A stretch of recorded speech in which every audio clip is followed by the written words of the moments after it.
බුදුරජාණන් වහන්සේ සමග සංවාදයක් සිදු කරනවා මාළුක්‍ය පුත්ත හාමුදුරුවෝ. මාළුක්‍ය පුත්ත හාමුදුරුවෝ බුදුරජාණන් වහන්සේගේ ගාවට ඇවිල්ලා මෙන්න මෙහෙම කියනවා. ස්වාමීනි භාග්‍යවතුන් වහන්සේ මට ඔබ වහන්සේ සමග පොඩ්ඩක් කතා කරන්න ඕන. මට ප්‍රශ්න ටිකක් තියෙනවා අහන්න. බුදුරජාණන් වහන්සේ අහනවා මාළුක්‍ය පුත්ත මොනවද ඔබ වහන්සේට තිබෙන ප්‍රශ්න? ස්වාමීනි භාග්‍යවතුන් වහන්සේ මේ ලෝකය සදාකාලිකවම මෙහෙම තියනවාද? එහෙම නැත්නම් මේ ලෝකය සදාකාලිකව මෙහෙම නැද්ද?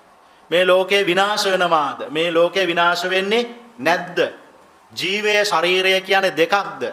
ජීවය ශරීරය කියන්නේ එහෙම නැත්නම් දෙකක්ද? සත්වයා මරණයෙන් පස්සේ උපදිනවාද? සත්වයා මරණයෙන් පස්සේ උපදින්නේ නැද්ද? මේ ආදී ආකාරයේ ප්‍රශ්න බුදුරජාණන් වහන්සේගෙන් අහනවා. බුදුරජාණන් වහන්සේ උත්තර දෙනවද පින්වතුනි? බුදුරජාණන් වහන්සේ උත්තර දෙන්නේ නැහැ. උන්වහන්සේ නිශ්ශබ්දව ඉන්නවා. උත්තර දෙන්නේ නැහැ.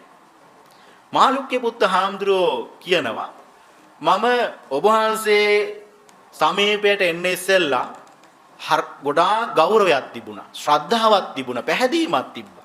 දැන් මට ඒ පැහැදීමක් නැති වුණා. ශ්‍රද්ධාවක් නැති වුණා. ගෞරවයක් නැති වුණා. කවුද මේ කියන්නේ? මාළුක්‍ය පුත්ත හාමුදුරුවෝ බුදුරජාණන් වහන්සේට. ඇයි එහෙම කියන්නේ? ප්‍රශ්නයක් ඇහුවට උත්තර දෙන්නේ නැති නිසා.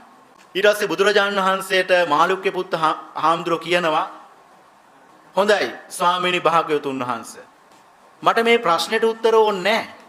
ඔබ වහන්සේට මොකක් හරි දැනෙනවා නම් මට කියන්න දෙයක් තියෙනවා නම් අන්නේ දැනෙන දේ මට කියන්නකෝ. මොනවා හරි ඔබ වහන්සේට මට කියන්න දෙයක් තියෙනවා නම් ඒ දේ කියන්න. ඒ අවස්ථාවේදී බුදුරජාණන් වහන්සේ දේශනා කරන පින්වතුනි මාළුක්‍ය පුත්ත ලොවේ ලෝතුරා බුදුවරු බුද්ධත්වයටපත් වෙන්නේ මේ ලෝකයේ දිගපරල කියන්න නෙවෙයි. මේ මිනිස්සුන්ගේ දිගපරල කියන්න නෙවෙයි.